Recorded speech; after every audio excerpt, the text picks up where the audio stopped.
My father frowned. How did you know that? We just signed the paperwork yesterday. I know because I'm the buyer, Dad. The silence that followed was absolute. My mother's hand flew to her mouth. My father stared at me as if I'd suddenly started speaking in tongues. That's not possible, he finally said. The offer came through First Community Bank from a healthcare worker with the hospital's backing. Yes, I said, meeting his gaze steadily. That's me. But how could you possibly afford this house? My mother sputtered. You lost everything in the flood. You're staying in temporary housing at the hospital. I found my own way, I said, echoing the words they'd used when they'd shut me out during the storm. Isn't that what you always wanted me to do? My father's face darkened. This is ridiculous. If this is some kind of joke, it's not a joke, I interrupted, pulling out my phone. Call Mark Thompson at First Community Bank if you don't believe me. He's handling the mortgage. Or call the hospital administration and ask about their retention program for essential healthcare workers. They're providing a significant portion of the down payment. My father stared at me, then reached for his own phone. He stepped into the kitchen to make the call, leaving me alone with my mother. Why would you do this? She asked, her voice barely above a whisper. If you needed a place to stay, we would have helped you. The hypocrisy was so stunning I almost laughed. Would you? The same way you helped me during the storm? By telling me to find my own way? That was different, she protested weakly. Emma's children were here, and your father's friends. It's always different when it's me, isn't it? I said quietly. There's always a reason why Emma's needs come first. Why I'm expected to handle things on my own while she gets every advantage. My father returned, his face ashen. I spoke to Mark. He confirmed it. You're the buyer. He sank into a chair. But this doesn't make sense. Why would you want this house? You've never shown any attachment to it. The question caught me off guard. Why did I want this house? Was it purely about revenge? About showing them I could take something they valued? Or was there something deeper at work? Maybe I wanted a concrete reminder that I can stand on my own 2 feet, I said slowly. That I can achieve things you never thought I could. Or maybe I just wanted a good investment in a neighborhood that's likely to appreciate once the recovery from the storm is complete. My mother's eyes narrowed slightly. You're not planning to live here, are you? No. I said honestly, this house is too big for one person. It's probably rented out eventually. I paused, then added, unless you and Dad want to rent it back for a while, until your place in Arizona is ready. The look of shock on their faces was almost comical. I'd never imagined I would be in a position of power over them even. Temporarily. We've already put a deposit on a rental in Scottsdale, my father said stiffly. We'll be moving as soon as the sale closes. I nodded, unsurprised. Then I wish you well in Arizona. The closing is scheduled for 3 weeks from now. I assume that timeline still works for you? As I turned to leave, my mother called after me, Alex. Wait, how are you really doing this? There must be someone helping you. A partner? A friend? The implication was clear. She couldn't conceive of me accomplishing this on my own. I stopped at the door and turned back to face them. No, Mom. There's no secret benefactor. No rich boyfriend. No inheritance from a long-lost relative. Just me working 16-hour shifts, saving every penny, and finding programs designed to help people like me, people who are essential to this community's recovery. I paused, then added, You told me to find my own way during the storm. It turns out that was the best advice you ever gave me. Because once I stopped expecting you to act like family, I finally understood I needed to build something better than what you offered. With that, I walked out, closing the door softly behind me. As I got into my car, I felt no triumph, no vindictive pleasure, just a quiet certainty that I was at last on the right path. The path I had found for myself. The 3 weeks leading up to the closing date were a whirlwind of paperwork, inspections, and preparations. I continued my punishing work schedule at the hospital, now with an even greater sense of purpose. Every extra shift wasn't just building my savings, it was securing my future independence. Mark, my mortgage broker, guided me through the labyrinthine process of home buying with patient expertise. First-time buyers usually find this overwhelming, he remarked during one of our meetings, but you're handling it like a pro. I've had practice staying calm in emergencies, I replied with a small smile. When you've managed a patient coding while the power is out during a hurricane, mortgage paperwork seems manageable. The truth was, I was running on a mixture of determination and adrenaline that left little room for anxiety. Each document I signed brought me closer to a victory I had never imagined possible just months earlier. Dr. Chen continued to be my steadfast supporter, adjusting my schedule to accommodate home inspections and meetings with the bank. "You're doing something extraordinary here, Alex," she told me one evening as we reviewed some patient charts. "Not many people could turn a tragedy into an opportunity the way you have." "I still can't quite believe it's happening," I admitted. "Part of me is waiting for something to fall through." "It's understandable after what you've been through," she said. "People who should have been your safety net have repeatedly let you down. It's hard to trust that good things will unfold as they should." A week before closing, I received an unexpected email from my sister Emma. The subject line read simply, "About the house." I stared at it for a long moment before opening it, bracing myself for accusations or manipulative pleas. The message was brief, but managed to be both condescending and indignant. "Alex, Mom and Dad told me you're somehow buying the family home. I don't know what kind of game you're playing, but this feels like a very unnecessary way to get attention. They're upset and confused, which isn't fair given everything they've done for you over the years. If you needed help after the flood, you could have just asked, instead of creating this bizarre situation. I hope you'll reconsider whatever point you're trying to make before you damage your relationship with them beyond repair." Emma, the email was so perfectly on brand for my sister that I almost laughed. Of course she would frame my independent success as an attention-seeking ploy. Of course she would rewrite history to cast our parents as generous benefactors. Of course she would position herself as the reasonable mediator, swooping in to fix the family that problematic Alex had disrupted. I closed the email without responding. There was nothing I could say that would penetrate the family mythology. They had collectively constructed their narrative. I would always be the difficult one, the one who made trouble, the one who needed to be managed. But I no longer needed to convince them of my reality. For the first time in my life, I was acting solely for myself, not performing for their approval or trying to earn a place in their inner circle. The morning of the closing, I woke before dawn, my mind clear and focused. I put on my best suit, one of the few items I'd had in my car during the flood, and drove to the bank where the closing would take place. I arrived early, taking a moment in the parking lot to center myself. This wasn't just a financial transaction. It was the tangible conclusion of a chapter in my life, in the beginning of something entirely new. The conference room where the closing would take place was hushed and formal, with dark wood paneling and landscape paintings and heavy gilt frames. Mark was already there, arranging documents on the polished table. "Big day," he said, giving me an encouraging smile. "Everything's in order. The hospital's wire transfer came through yesterday, and your certified check has been verified. We're just waiting for the sellers now." I nodded, trying to look calmer than I felt, when truth, my heart was pounding and my palms were sweaty. Despite all the preparation, part of me still couldn't believe this was actually happening. At precisely 10 a.m., my parents walked in, followed by their attorney. My father's face was a mask of controlled neutrality. My mother's showed the strain of the past few weeks.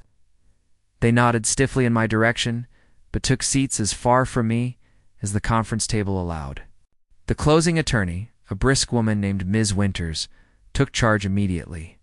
"Good morning, everyone. We're here to execute the sale of the property at 47 Highland Ridge from Robert and Margaret Thompson to Alexandra Thompson." She looked up from her papers. "I understand the buyer and sellers are related?" "Yes," my father said tightly. "Alexandra is our daughter." Ms. Winters nodded, making a note. "Family transactions sometimes have additional considerations, but I see everything has been properly disclosed. Let's proceed." What followed was a blur of signatures and initial documents. Ms. Winters explained each one with professional detachment, highlighting key points about the mortgage terms, property taxes, and transfer of utilities. When it came time to sign, The final document, the one that would officially transfer ownership, my hand hesitated over the paper for just a moment. It all began on a Friday evening in late October. It's a kind of evening where the air feels electric, heavy with the promise of something ominous. The meteorologists had been warning about this storm for days, a rare convergence of weather systems that was set to hammer our coastal town with unprecedented force. Before we jump back in, tell us where you're tuning in from, and if this story touches you, make sure you're subscribed, because tomorrow I've saved something extra special for you. I was driving home from my job at the regional hospital where I worked as a respiratory therapist. The windshield wipers were already struggling against the intensifying rain, and emergency alerts kept buzzing on my phone. Severe weather warning. Seek shelter immediately. Coastal flooding expected. My apartment building was in the flood. Zone of fact I'd known when I signed the lease. But the rent had been affordable, and major flooding hadn't happened in over a decade. The evacuation order had come through that morning. I had nowhere to go except the place I'd grown up, my parents' house on Highland Ridge, safely elevated 200 feet above sea level. I called ahead as I navigated the increasingly treacherous roads, my knuckles white against the steering wheel as wind rocked my old Honda Civic. Mom, the evacuation order's in effect for my neighborhood. I need to come stay with you guys until this passes. There was a pause on the other end of the line, and I could hear muffled voices, my mother covering the phone to consult with. Someone, probably my younger sister Emma. Alex, honey, my mother's voice returned, artificially bright in that way that always preceded bad news. We're actually quite full here. Emma and David have already arrived with the kids, and your father's invited his golf buddies who live near the marina. I frowned, rain pounding harder as I turned onto the highway. Mom, it's not like I need a bedroom and sleep on the couch or even the floor in the basement. It's just for a night or two until the storm passes. Another pause. Longer this time. Well, the thing is, sweetie, the basement's where your father's friends are staying, and Emma's children are in the living room. The evasiveness in her voice made my stomach tighten. This wasn't about space. This was about something else entirely, Mom? Seriously? It's a historic storm coming? What am I supposed to do? You're always so resourceful, Alex, she said, her voice taking on that tone I'd heard throughout my childhood, the one that suggested I was making a fuss over nothing. You're a grown adult with a good job. Surely you can afford a hotel room. Inland? Or what about that friend of yours? What's her name? Rebecca? Can't you stay with her? Rebecca had moved to Chicago 3 years ago. My mother knew this. She'd commented on it at Christmas dinner, saying how unfortunate it was that I'd lost touch with such a nice girl. The hotels are all booked, I said, my voice tight. Everyone's evacuating. Please, Mom, I'm not asking for much. The background, I heard my sister Emma's voice, though I couldn't make out the words. Then my mother sighed dramatically. Listen, Alex, we've got the little ones to think about. You know how you can be when you're stressed, all that negativity? It's not good for the children. Why don't you call your father's friend Roger? He has that rental property in Westview. Westview was on the same elevation as my apartment, also under evacuation orders. The suggestion was absurd, and we both knew it. Is Dad there? Let me talk to him. He's busy helping Emma's husband. Secure the generator. Alex, I've got to go. The wind's picking up, and we need to finish preparations. I'm sure you'll figure something out. You always do. That's your gift, isn't it? Finding your own way. The call ended before I could respond, leaving me with nothing but the sound of rain hammering my car and the hollow feeling of betrayal spreading through my chest. This wasn't the first time my family had left me to fend for myself. Up, as the older sibling, I'd always been expected to be the responsible one, the independent one, while Emma was coddled and protected. When college tuition came due, my parents had mysteriously found their finances too tight for my education, but managed to fund Emma's entire degree 3 years later. When I'd needed a co-signer for my first apartment, they'd been uncomfortable with the liability, yet they'd purchased Emma a condo as a wedding gift. But this was different. This wasn't about money or convenience. This was about basic safety, about family providing shelter during a literal storm. And they'd shut the door in my face without a second thought. I pulled over at a gas station, my hands shaking with a mixture of fear and rage. The rain was coming down in sheets now, and through the blurry windshield, I could see others hurrying to fill their tanks, faces tight with the same anxiety I felt. What were my options? The evacuation shelters would be overcrowded and unsafe. During a pandemic, hotels within a 100-mile radius were booked solid. I had colleagues at the hospital, but most lived in the same coastal zone I was fleeing. As I sat there, paralyzed by indecision, my phone buzzed with a text. Not from my family, of course not, but from Dr. Miriam Chen, the chief pulmonologist at our hospital. "Alex, where are you? Have you evacuated yet?" I typed back, trying. 2. My apartment's in the flood zone, looking for somewhere to go. Preparing and narrating the story took us a lot of time, so if you are enjoying it, subscribe to our channel. It means a lot to us. Now back to the story. 3 dots appeared immediately. Then, come to my place. We're on high ground in Oak Ridge. Hills, plenty of room, no arguments. Relief washed over me, followed immediately by a wave of shame. Why was it that my boss of 2 years was offering me shelter without hesitation, while my own flesh and blood made excuses? "Are you sure? I don't want to impose," I texted back. "Don't be ridiculous. I'm sending you the address now." We have a generator, plenty of supplies, and my husband's making his famous chili. Get here safely. With directions to Dr. Chun's house loaded on my phone, I pulled back onto the road. The drive was harrowing fallen branches, flooded sections of road and wind that threatened to push my small car off the pavement. By the time I pulled into the long driveway of a beautiful craftsman-style home nestled among towering oak trees, my nerves were shot. Dr. Chen met me at the door with a towel and a mug of something steaming. "Get in here before you blow away," she said, pulling me inside with surprising strength for her small frame. The contrast between this welcome and my own mother's rejection was so stark that I felt my eyes burning with unexpected tears. Blinked them back, accepting the towel. With a mumbled thanks? "The guest room is upstairs. Second door on the left," she said, pressing the mug into my hands. "Hot!" Chocolate with a tiny splash of bourbon. Doctor's orders for shock and exposure to emotional cold fronts. I looked up, surprised by her perceptiveness. "Your face says it all," she explained gently. "Family troubles." "How did you know?"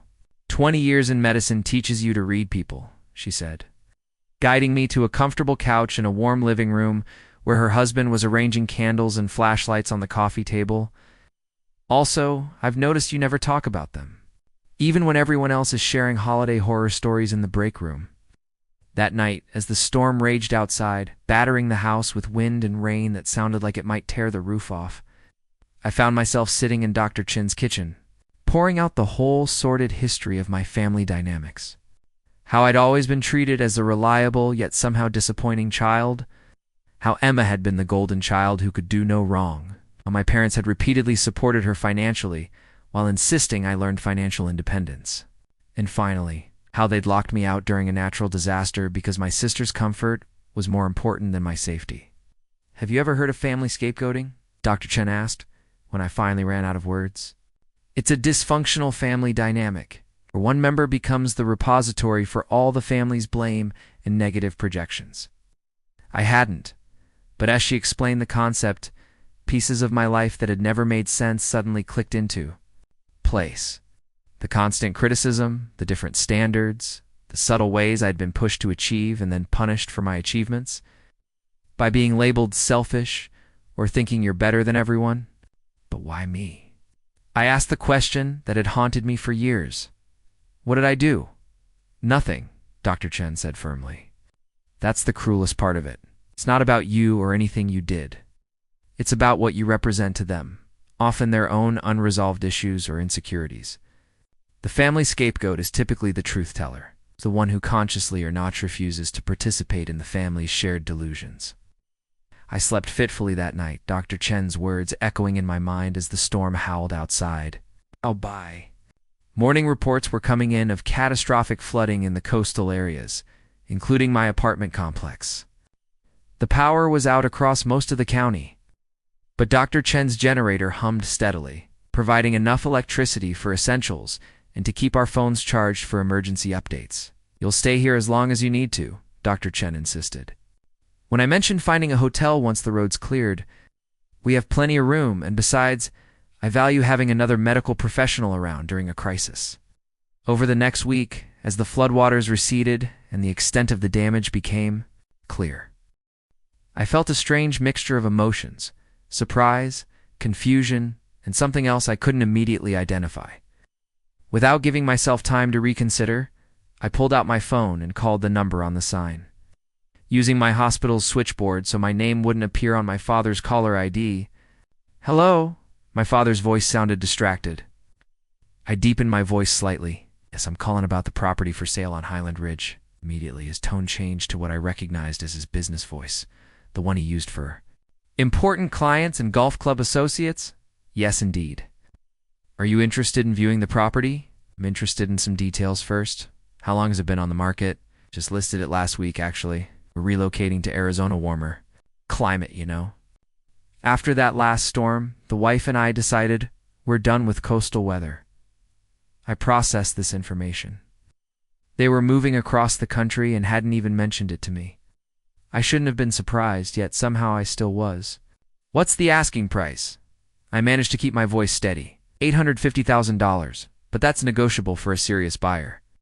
It's a fantastic property for bedrooms, 3 baths, completely renovated kitchen 5 years ago. The location can't be beat. High ground, which, as you can imagine, is at a premium after the recent flooding. "And why are you selling by owner rather than listing with an agent?" I asked, genuinely curious. My father chuckled. "Between us, my son-in-law is in real estate in Arizona. He advised us we could save on commission by selling directly, especially in this market where inventory is low. He's helping with the paperwork remotely, of course." Emma's husband was calling the shots. I ended the call with a non-committal promise to drive by the property, my mind racing. $850,000. An impossible sum from where I stood now, with my savings just beginning to rebuild. And yet, I drove back to the hospital with an idea for me a wild, possibly delusional idea that I couldn't quite shake. What if I could buy my parents' house? Not because I wanted to live there. The place was far too large for one person and held too many difficult memories, but because of what it would represent. The ultimate statement that I had, indeed, found my own way. It was absurd, of course. Even with my aggressive saving, it would take years to amass enough for a down payment on a property of that value. By then, the house would be long sold.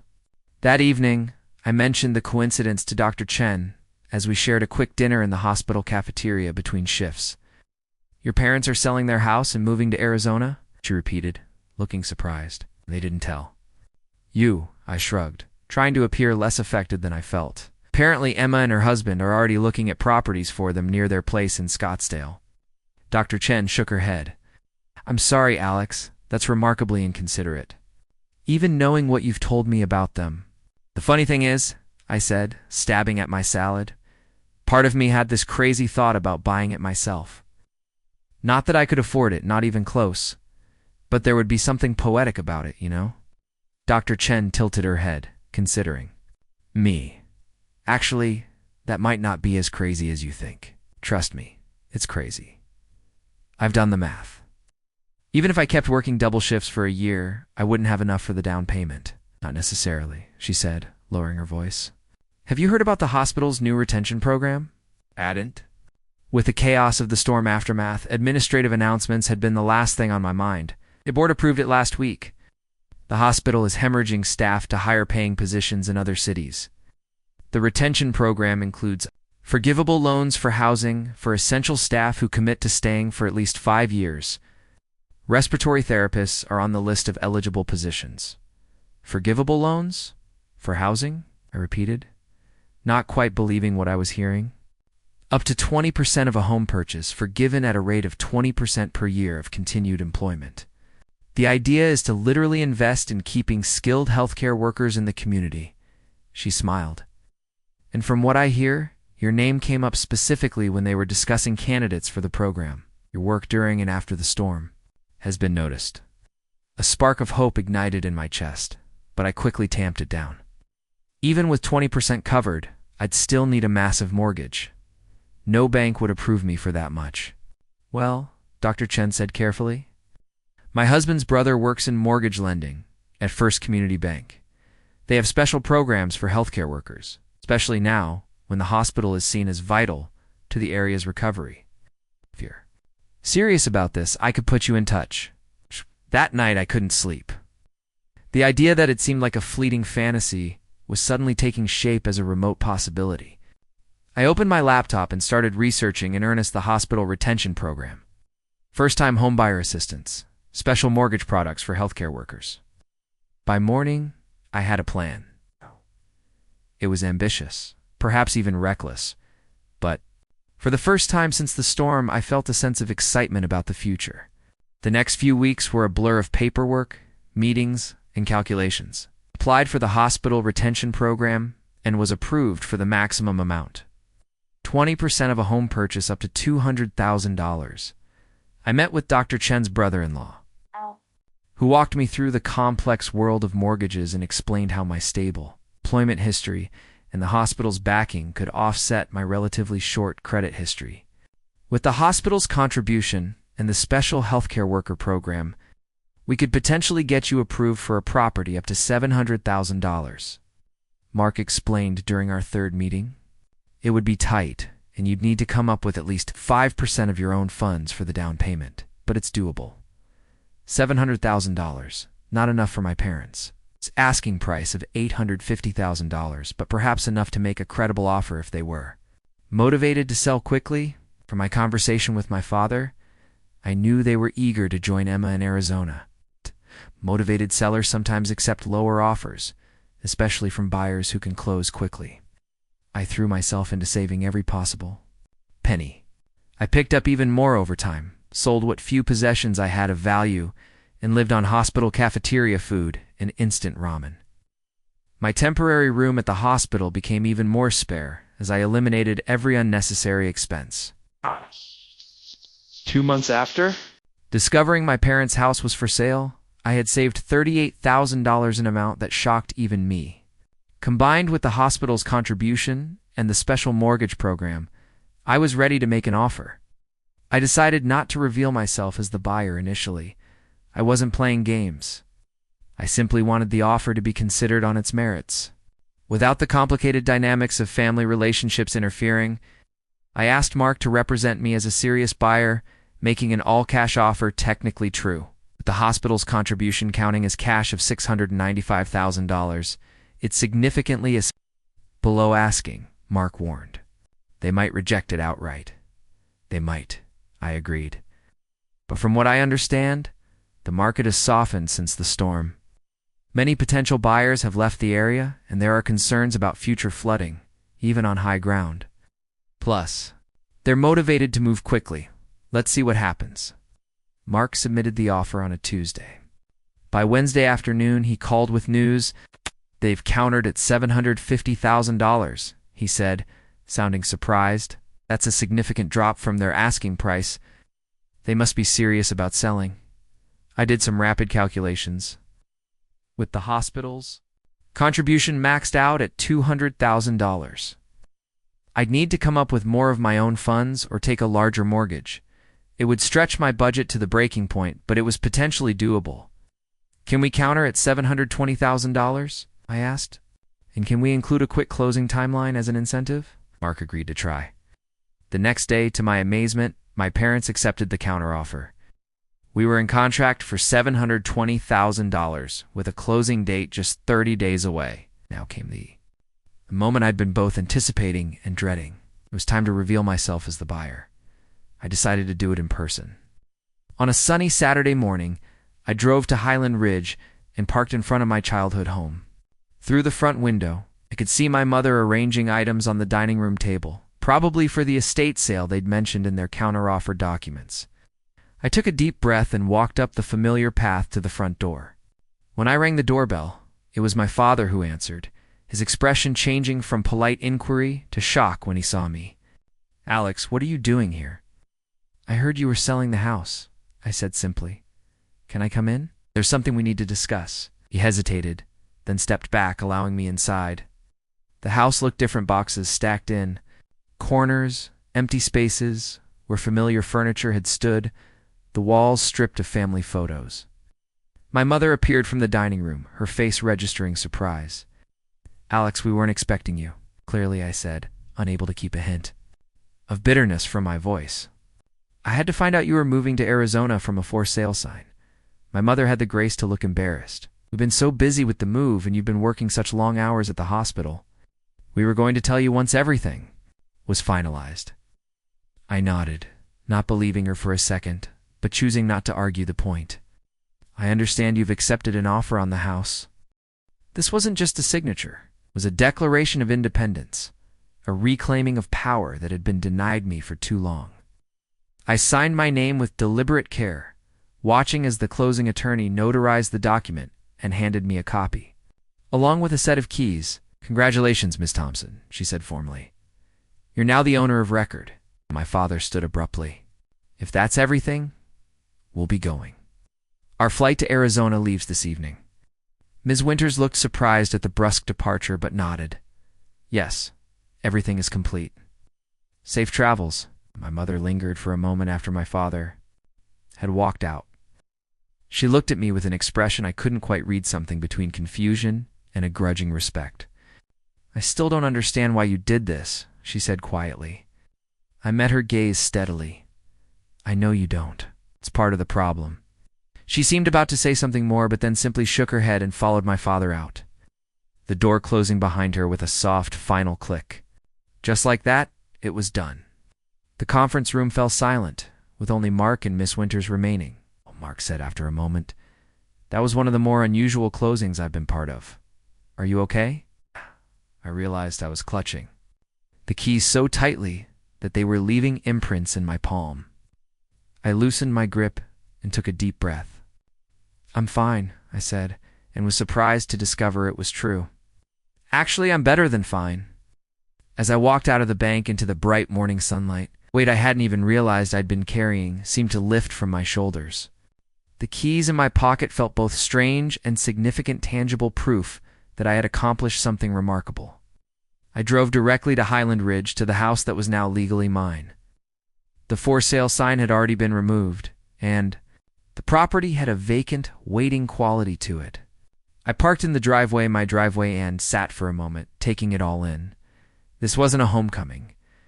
Despite having grown up here, this place had rarely felt like a true home. But now it represented something far more valuable, proof of my resilience, my capability, my worth.